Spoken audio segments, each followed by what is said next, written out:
Hi there everybody, my name is John and I will be going through a quick tutorial on antique photo effects. This is for beginners, and if you're just learning Photoshop or how to manipulate photos in Photoshop, this will just pretty much teach you how to give that old school antique grungy feel that you would see on a really old worn picture. So the first thing, make sure you have your photo you want to antique. So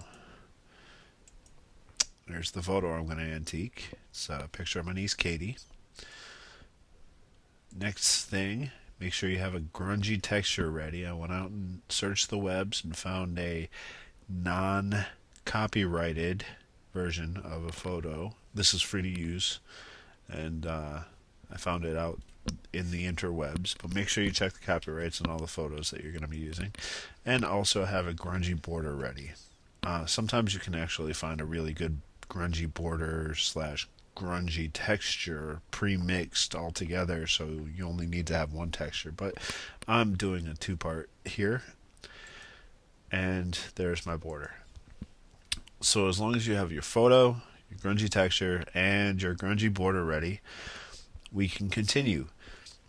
So first thing I'm going to want to do is here in my background, this original image that I want to turn into this antique feel.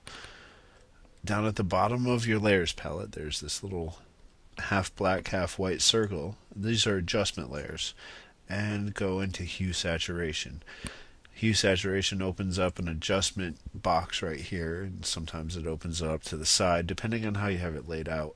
I'm using Photoshop CS5 with the default layout, so it lays it out right up above my layers palette. In here you have a drop down menu right next to hue saturation, and you have a sepia tone one. This gives you a nice old feel to it. Personally, I like to tweak some of these little things. Don't be afraid to play with them. This is a slider bar, so it's just easy to click on here, or if you know your absolute values, you can put them in here. I like to drop mine down a little bit and just to see what's going on. Alright, next thing you want to do is take that grungy texture, which would be over the top, and at the top of your layers palette, which is this bottom one here in the default settings, you have this drop down menu, and you have a whole bunch of different choices in here. But the one I'm going to be using right now is soft light, which gives me that scratches and pop mark feel that an old photo would have, a worn feel to it, like it's been through a lot. So I'm going to use soft light.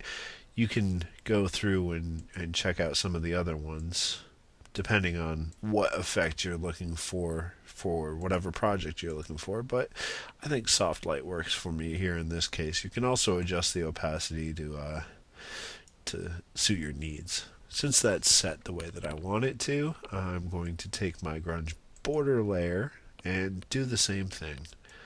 And go through and find which deal works for me, and I think multiply is going to work just fine. But once again, like I said, you can go through each one of these and check which one would. Ooh, actually, I think I'm going to switch to linear burn.